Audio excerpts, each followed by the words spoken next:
Welcome to this session on lateral earth pressure, a core concept in geotechnical and structural engineering that plays a critical role in the design of retaining walls, basements, sheet piles, and other earth retaining systems.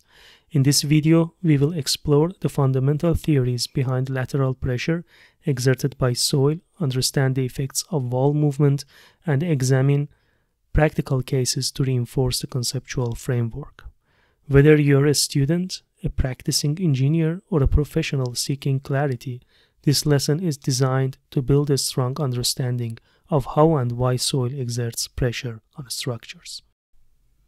Let us begin by imagining a vertical cut made in the ground, for instance, during the excavation of a basement or the construction of a retaining wall. Naturally, once the soil is exposed, it tends to spread and move laterally, driven by gravity and internal stress redistribution. Now suppose we install a perfectly rigid wall immediately after excavation, one that does not yield, tilt, or deflect. In that case, the soil remains essentially locked in place, behaving as though the excavated portion were still present. Under this condition, the soil experiences no lateral deformation.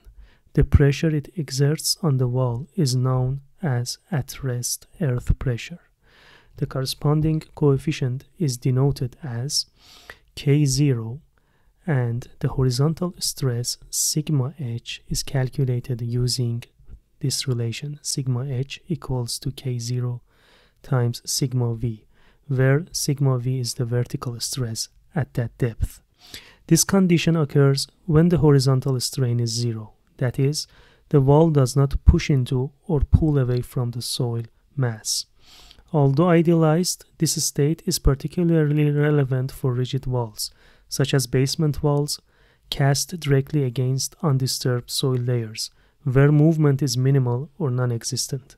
Understanding at-rest pressure is important because it defines the upper bound of lateral stress before any wall movement occurs. It also serves as a baseline to compare more dynamic states, namely active and passive earth pressures, which we will explore next. Now consider a case that a wall can rotate. Unlike rigid walls, many earth-retaining systems allow for some degree of movement, either intentionally or due to external loads. This movement fundamentally changes the nature of the pressure acting on the wall. First, if the wall rotates slightly away from the soil has room to expand. This reduction in lateral confinement causes the pressure on the wall to decrease. This is known as active earth pressure. In active conditions, the upper part of the soil mass tends to displace outward toward the excavation, while the lower portion still applies force onto the wall. This condition is common in systems like cantilever retaining walls or flexible shoring, where some wall deflection is expected or allowed. On the other hand, if the wall pushes into the soil and compresses it, the wall mobilizes the soil's maximum resistance. This is called passive earth pressure, similar to the soil mass we have here. Passive pressure is significantly greater than active or at-rest pressures because it requires considerable deformation of the soil to fully mobilize its strength. This scenario is critical in designing structures like sheet piles or foundations resisting lateral loads.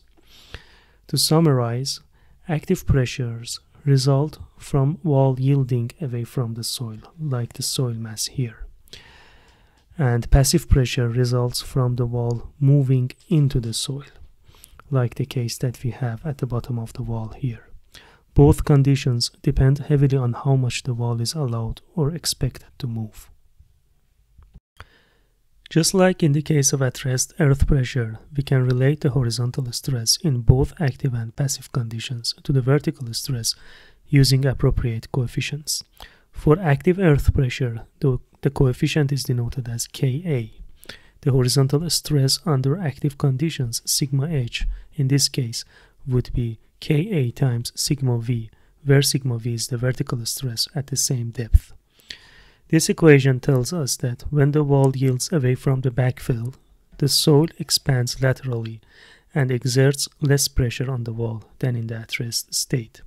On the other hand, for passive earth pressure, where the wall moves toward the soil, the lateral stress increases significantly. This is characterized by the coefficient of passive earth pressure denoted as Kp. In this case, sigma h would be Kp times sigma v. Since the soil is being compressed, Kp is considerably larger than Ka, reflecting the greater resistance the soil mobilizes against inward wall movement. These relationships allow us to estimate lateral earth pressures under different wall movement scenarios, which is critical in the design of retaining walls, sheet piles, and other geotechnical structures. Now let us review the concepts we just discussed by examining this slide, which illustrates the three fundamental cases of lateral earth pressure: at rest, active, and passive, for a frictionless wall. As previously explained, at-rest earth pressure occurs when the wall remains completely stationary. It does not move and the soil mass stays in its original condition without any lateral strain. This represents the natural equilibrium state of the soil against a rigid wall. In the case of active earth pressure, the wall moves away from the soil, and as a result, a portion of the soil near the excavation face begins to displace outward, relieving the lateral confinement. The amount of movement required at the top of the wall to reach the active state is indicated as delta LA, the displacement needed to fully mobilize the active condition. In contrast, passive earth pressure occurs under opposite condition when the wall moves into the soil and compresses it. This movement causes a significant portion of the soil to resist the inward motion. As shown, the required wall displacement in this case, labeled as delta LP, is much larger than delta LA because the soil must undergo greater deformation to mobilize its maximum resistance.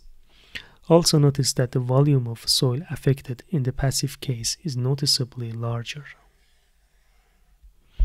This is due to the fact that compressing soil requires overcoming its internal friction and structure, which takes more energy and mobilizes a broader zone of influence. Understanding these deformation requirements is critical in choosing the appropriate pressure model when designing walls that either yield or resist soil movement. This graph illustrates the lateral movement requirements and pressure conditions associated with the three types of lateral earth pressure: at rest, active, and passive. As you can see, when the wall displacement is zero, the soil remains in its natural condition, and the resulting lateral stress corresponds to the at-rest earth pressure. As the wall begins to move away from the soil, the lateral pressure gradually decreases, eventually reaching the active earth pressure state. The amount of movement required to reach this condition is indicated by the relative displacement delta LA over h, where h is the wall height. On the other hand, when the wall moves into the soil, the pressure increases substantially and eventually mobilizes passive earth pressure. To reach this state, the wall must undergo a much larger relative movement, denoted by delta LP over h. It is important to recognize that these displacement thresholds are not the same for all soils. Cohesive soils, like clays, require more deformation to reach active or passive pressure conditions compared to granular soils like sands. For active pressure, the typical relative movement is 0.0005 to 0.002 for sands, and 0.01 to 0.02 for clays. For passive pressure, the relative displacement is generally 0.005 to 0.01 for sands and 0.02 to 0.04 for clays. These values provide a practical reference for designers when evaluating how much wall movement is necessary to justify the use of active or passive pressure models in engineering design.